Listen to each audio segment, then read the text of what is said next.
On the line.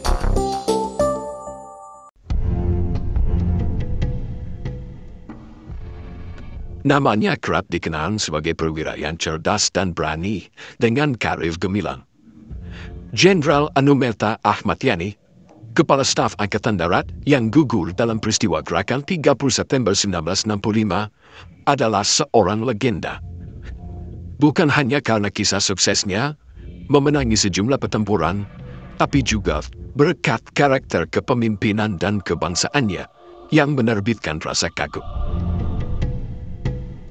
Pada tahun 1935, bakat dan karakter kepemimpinan Jenderal Ahmad Yani telah terlihat sejak dirinya masih belia. bersamaan dengan pecahnya Perang Saat Dunia anak-anak, Kedua di Eropa pada Yani yang tahun gemar bermain 1940, perang-perangan sudah menunjukkan Ahmad Yani bakat meninggalkan kepemimpinannya pendidikan dengan menengah selalu atas menjadi atau pemimpin AMS-nya bagi di teman-teman Batavia. bermainnya. Sejumlah tuturan kesaksian menyatakan saat masih tinggal di tanah kelahirannya di Purworejo, Jawa Tengah, Ahmad Yani kecil kerap terpesona dengan kisah kecerdasan dan keberanian Pangeran Diponegoro saat berperang melawan Belanda. Ahmad Yani lahir pada tanggal 19 Januari 1922 di Jenar, Purworejo, Jawa Tengah. Ayah Yani, Wong Sorejo, adalah seorang sopir yang bekerja di sebuah pabrik gula untuk pengusaha Belanda.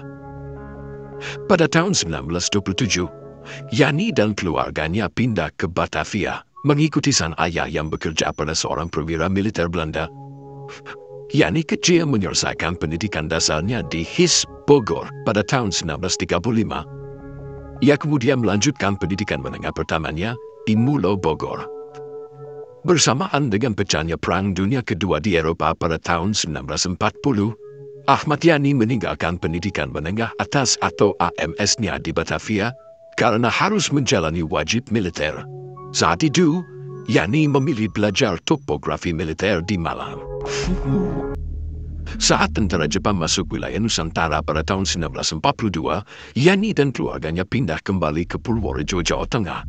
Saat pemerintah pendudukan Jepang membentuk pasukan pembela tanah air atau PETA, Ahmad Yani ikut mendaftar untuk bergabung dengan kesatuan ini. Ia bahkan terpilih untuk dilatih sebagai Sudanjo atau Letnan di Bogor, Jawa Barat.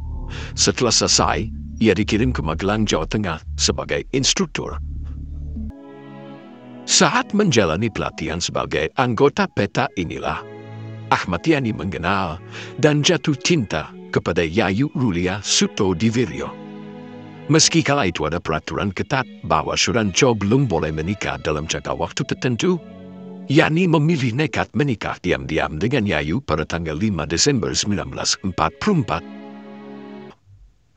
Setelah proklamasi kemerdekaan, jiwa patriotisme dan ketangkasan Ahmad Yani sebagai seorang perwira militer yang bisa diandalkan mulai terlihat. Bersama sejumlah pejuang, Yani berhasil melucuti dan menyita senjata Jepang di Magelang. Saat pemerintah membentuk Tentara Keamanan Rakyat atau TKR pada tanggal 5 Oktober 1945, tanpa ragu sedikit pun Yani ikut bergabung. Kala itu, Yani bahkan diangkat menjadi Komandan TKR wilayah Purwokerto.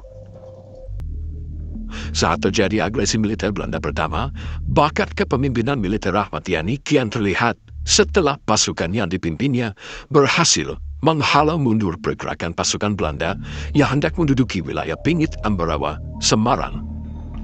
Atas kecakapannya ini, saat terjadi agresi militer Belanda kedua, Ahmad Yani dipercaya menjadi Komandan Weherkreis II dengan wilayah kepemimpinan mencakup daerah pertahanan kedua. Tak lama setelah Indonesia memperoleh pengakuan kedaulatan dari Belanda, Ahmad Yani yang saat itu berpangkat Letnan Kolonel mendapat tugas menumpas pemberontakan Darul Islam Tentara Islam Indonesia atau DITII di wilayah Jawa Tengah. Untuk mematahkan perlawanan pasukan DITII yang banyak diantaranya adalah mantan pejuang dan kombatan perang kemerdekaan, Ahmad Yani membentuk pasukan Banteng Raiders. Pasukan yang dikenal bisa bergerak cepat dalam berbagai medan dan cuaca ini berhasil menumpas pasukan DITII yang banyak bergerak di wilayah perbatasan Jawa Tengah dengan Jawa Barat. Pada Desember 1955, Kecemerlangan Ahmad Yani dalam menjalankan tugas yang dipercayakan kepadanya membuatnya terpilih mengikuti tugas belajar kepemimpinan militer di Fort Leavenworth, Amerika Serikat. 3 tahun kemudian, tepatnya pada bulan Agustus 1958, nama Ahmad Yani kembali tercatat dalam sejarah setelah ditunjuk memimpin Operasi 17 Agustus untuk memadamkan pemberontakan PLRI di Sumatera Barat. Dengan pasukan khusus yang dibentuknya, Yani yang saat itu berpangkat kolonel berhasil merebut kembali kota Padang dan Bukit Tinggi relatif tanpa banyak kesulitan. Kesuksesan Operasi 17 Agustus membuat reputasi dan sosok Ahmad Yani kian dikenal dan diakui. Sejak tahun 1959, kedekatan Ahmad Yani dengan Presiden Soekarno juga mulai terlihat. Kala itu, Yani sering dipanggil berdiskusi ke istana oleh Presiden. Pada tanggal 1 Januari 1962, atau tepat setahun setelah kenaikan pangkatnya menjadi Brigadier Jenderal, Ahmad Yani yang menjabat sebagai Wakil Kepala Staf Angkatan Darat kembali mendapat kenaikan pangkat menjadi Mayor Jenderal.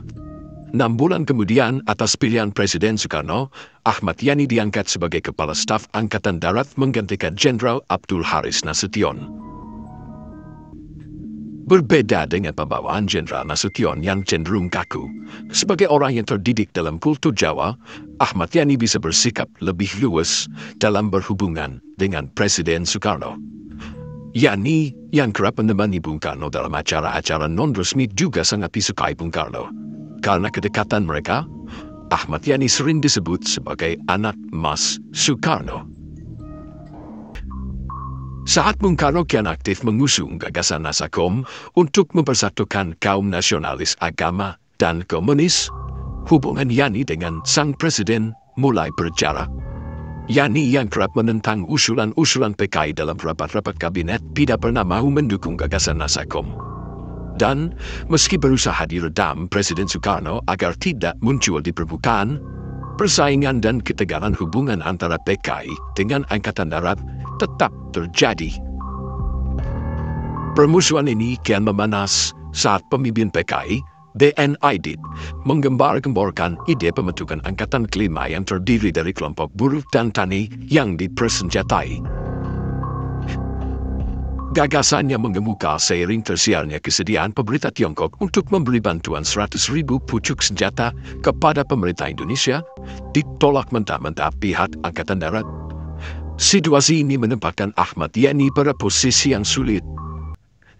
Pada tahun 1965, kegaduhan dan suhu politik di lingkungan pemerintahan kian memanas setelah Badan Intelijen saat itu BPI yang semula berada di bawah kendali Hankam diambil alih oleh Wakil Perdana Menteri Subandrio. Saat itu tersiar isu adanya sejumlah jenderal Angkatan Darat yang tidak taat kepada Bung Karno.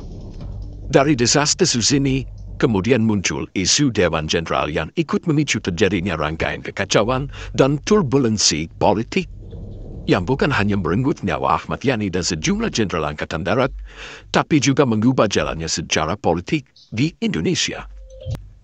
Pada tanggal 4 Oktober 1965, jenazah Jenderal Ahmad Yani dan 5 jenazah perwira tinggi Angkatan Darat lainnya ditemukan di dalam sebuah sumur di daerah Lubang Buaya, pinggiran Jakarta.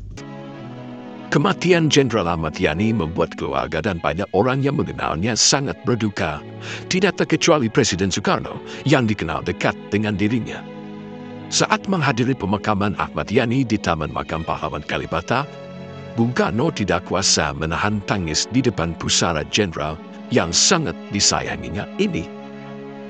Pada tanggal 5 Oktober 1965, bersamaan dengan hari pemakamannya, Ahmad Yani dan 6 perwira Angkatan Darat lain yang gugur dalam tragedi 1 Oktober 1965 dianugerahi gelar sebagai pahlawan revolusi. Pangkat militer Ahmad Yani dinaikkan 1 tingkat secara anumerta dari Letnan Jenderal menjadi Jenderal. Sejarah mencatat, nama Jenderal Ahmad Yani tidak hanya tertulis tebal sebagai sosok perwira dengan keberanian, kecerdasan dan karir militer gemilang, namun juga sebagai seorang pejuang yang meninggalkan banyak jejak teladan. Tak hanya dalam perang mempertahankan kemerdekaan, namun juga dalam perjuangan mempertahankan cita-cita filosofi, dan keutuhan negara Republik Indonesia.